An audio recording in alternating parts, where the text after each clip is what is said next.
In 2023, a 51-year-old project manager in Charlotte named David got a calendar invite from HR with no subject line. He had been at the company for 11 years. His performance reviews were consistently strong. He had never been written up, never missed a deadline, never given anyone a reason to question his value. The meeting lasted 9 minutes. When it was over, he was no longer employed, and the position he had held for over a decade was quietly divided between two offshore contractors, earning a combined salary less than half of what he made. David was not fired because he performed poorly. David was fired because of exactly where he sat on the org chart, exactly what his salary looked like on a spreadsheet, and exactly how replaceable his specific skill set had become in a labor market that had spent the last decade building cheaper alternatives to the middle of every organization. This is not David's story specifically. David is every company's third round of layoffs. He is the person who survives the first cut, because leadership says we're protecting our core talent. He survives the second cut because someone in the room remembers he handled the Martinez account. He does not survive the third cut, because by then the spreadsheet is in charge, and the spreadsheet sees a salary with 11 years of raises attached to it, and a job description that 12 people in another time zone can cover for $30 an hour. Here is the number that should reframe everything you think you know about job security. According to data from Challenger Gray and Christmas, which tracks corporate layoffs, middle management and mid-level professional roles consistently represent the largest share of eliminated positions in every major downturn. Not entry-level, which is cheap to keep and cheap to replace. Not senior leadership, which controls the decisions about who goes. The middle. The people who have been there long enough to earn real salaries and not long enough to be untouchable. In the 2023 white-collar correction alone, mid-level roles accounted for over 31% of all corporate eliminations, despite representing a smaller share of total headcount. The middle-class worker is not collateral damage in a layoff. The middle-class worker is the primary target. My name is Cindy, and I spend a significant amount of time looking at the economic patterns that feel personal when they happen to you, but are actually entirely predictable when you see the data behind them. If you are somewhere in the middle of your career, earning a salary that feels stable, working for a company that feels secure, this video is about the specific mechanism that makes your position more vulnerable than you currently believe it to be. And more importantly, what the people who understand that mechanism do differently. If this is landing closer to home than you expected, hit subscribe now, because the part that actually changes what you do next is still ahead. Let's talk about why the middle specifically gets hit first. Because it is not random, and it is not personal, and understanding it clearly is the only way to make a rational decision about what to do about it. Every company's cost structure looks roughly the same when you map it out. At the bottom, you have entry-level workers. They are inexpensive individually, they are numerous, and replacing them is operationally inconvenient but not expensive. At the top, you have senior leadership. They are expensive individually, they are few, and they control the decisions about where the cuts happen, which creates an obvious structural protection. In the middle, you have the people who actually run things. They have accumulated salary increases over years of tenure. They have specialized knowledge that was extremely valuable when it was acquired, and has since become available at a fraction of the cost through technology, outsourcing, or a combination of both. They have enough organizational power to execute decisions, but not enough to make them. They are, from a pure cost-cutting perspective, the most attractive target in the building. This is not a conspiracy. It is accounting. When a company needs to reduce payroll by 15% and the CFO opens a spreadsheet, the highest concentration of cost per head with the lowest concentration of decision-making authority is always in the middle. The cuts follow the math. The math has been pointing at the same place for 30 years. Now layer on top of that what has happened to middle skill work over the last 2 decades. The labor economists call it job polarization, and the data behind it is uncomfortable in a very specific way. Technology has proven most effective at replacing the type of work that requires moderate skill, routine execution, and predictable output. This is not unskilled work. This is the work that built the middle class. Coordinating projects, analyzing reports, managing workflows, processing transactions, overseeing teams doing tasks that are themselves becoming automated. The work that in 1995 required a competent mid-career professional and justified a salary of $75,000 to $110,000 increasingly requires either a lower-paid executor following a system someone else built or a senior decision-maker who designed the system. The middle skill position that used to sit between them is being compressed out of existence from both sides simultaneously. The numbers on this are specific, and they are not improving. Mid-economist David Autor, whose research on labor market polarization is among the most cited in the field, found that between 1980 and 2016, employment in middle-wage occupations fell by roughly 11 percentage points as a share of total employment, while employment in both high-wage and low-wage occupations grew. The hollowing out is not a metaphor. It is a measurable trend across 4 decades of labor data.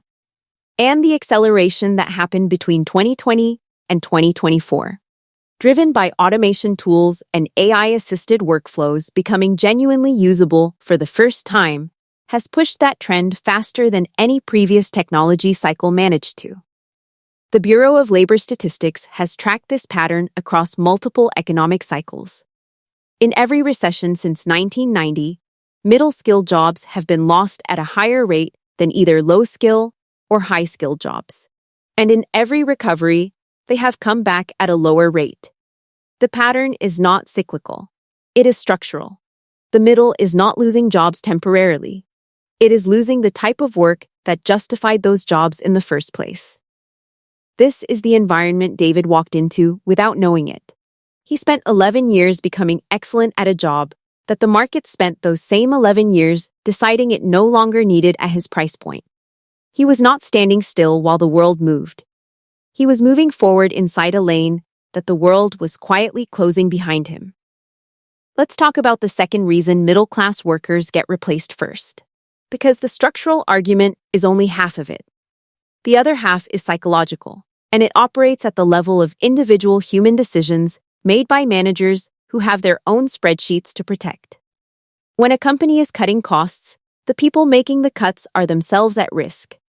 A vice president eliminating positions is simultaneously aware that their own position is being evaluated. In that environment, the cuts that feel safest to make are the ones where the eliminated person is unlikely to fight back effectively. The justification is defensible, and the departure can be framed positively to the remaining team. Mid-level professionals, by the structure of their roles, fit all 3 criteria. They lack the organizational leverage to make their elimination politically costly. Their departure can usually be absorbed by redistributing work downward and upward simultaneously. And because they are not founders, not senior executives, and not entry-level workers who generate visible sympathy, their elimination tends to generate less internal resistance than cuts at either end of the org chart. Picture the actual meeting where these decisions get made. A conference room, a whitelist and a cut list, department heads presenting their reduction proposals to a CFO or COO who is simultaneously aware that their own position depends on hitting a number by end of quarter. The entry-level workers generate sympathy and union considerations in some industries. The senior leaders control the narrative. The mid-level professional on the cut list generates a 30-second conversation that ends with everyone nodding, because the number is right and the disruption is manageable, and there is nobody in the room with both the information and the authority to argue otherwise. It is not personal. It never was. It is the structure of the decision-making environment filtering downward toward the path of maximum savings and minimum organizational resistance. The middle-class worker loses that meeting every time, not because they performed poorly, but because of where they sit in the room where the meeting happens. There is also a tenure problem that compounds everything else.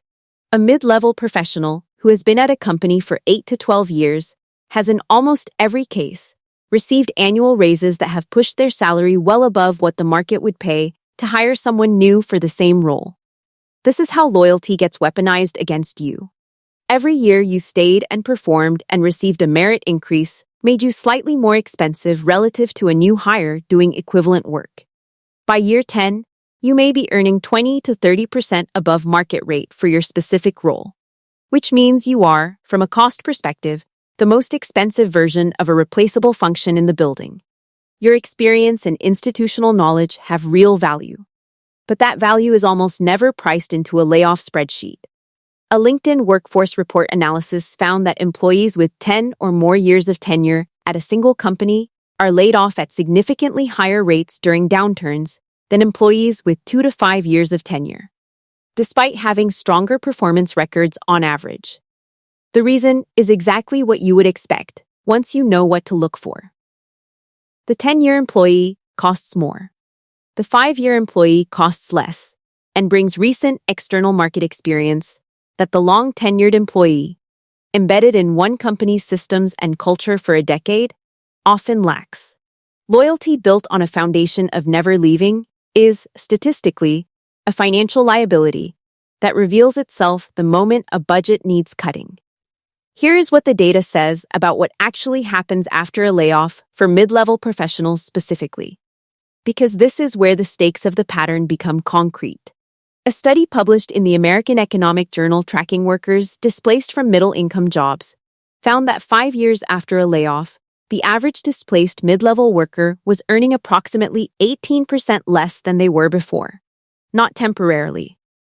5 years later, the path back to the previous income level was not a recovery, it was a rebuild, and for many workers over 50, the rebuild never fully closed the gap. The workers who recovered fastest were not the ones with the longest resumes at the most recognizable companies. They were the ones who had maintained skills and relationships that existed independently of their employer, the ones who had built something portable, who had kept their network active even when they did not need it, who had developed expertise that transferred across companies and industries rather than being specific to one organization's internal systems. This is the distinction that matters more than any other in this conversation. Company-specific expertise is a liability disguised as an asset. The longer you accumulate knowledge that only works inside one organization, the more vulnerable you become the day that organization decides you are more expensive than necessary. Transferable expertise is the opposite. It moves with you. It cannot be left behind on a spreadsheet when the HR calendar invite arrives. So what do the people who understand this dynamic actually do differently? They treat their professional development as an independent project that runs parallel to their job, not as something their employer manages for them. They stay in contact with people in their industry beyond their current company, not because they are planning to leave, but because a network you build when you need it is a network that does not exist. They develop at least one skill or credential that the market values independently of their current title, something that translates across industries rather than being specific to one employer's internal language. And they treat their income as a variable rather than a guarantee, building financial margin that makes a disruption manageable rather than catastrophic. On the skill side, the specific direction matters. Data analysis, financial modeling, AI-assisted workflow design, technical writing, project management certifications that are recognized industry-wide rather than internally branded. These are examples of skills that move across organizations rather than being trapped inside one. A worker who can demonstrate measurable output in universally understood terms is categorically harder to price on a cost reduction spreadsheet than a worker whose entire value proposition is institutional knowledge that lives inside one company's system. The goal is not to become irreplaceable, which is often impossible. The goal is to become independently valuable, which is always achievable.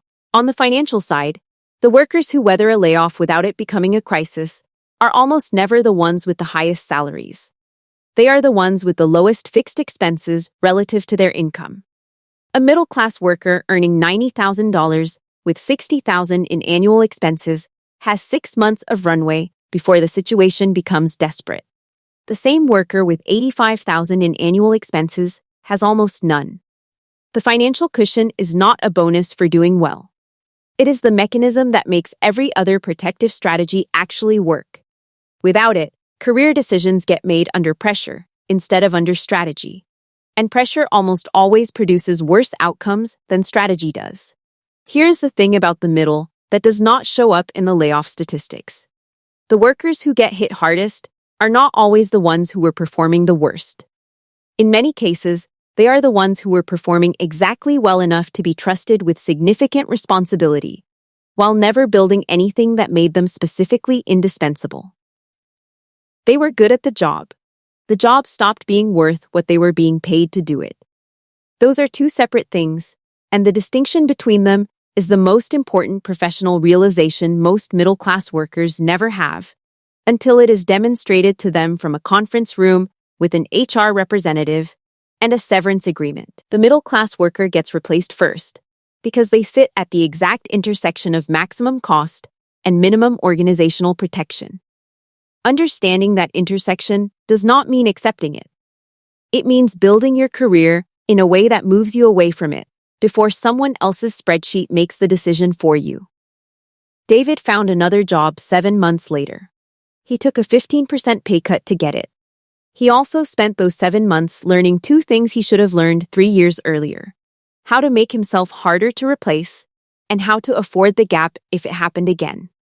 Both of those lessons were available to him the entire time he was employed. He just never thought he needed them yet. If this hit closer to home than you expected, hit like, subscribe, and drop a comment telling me how long you have been at your current company. I want to know how many people watching this are further into that curve than they realize.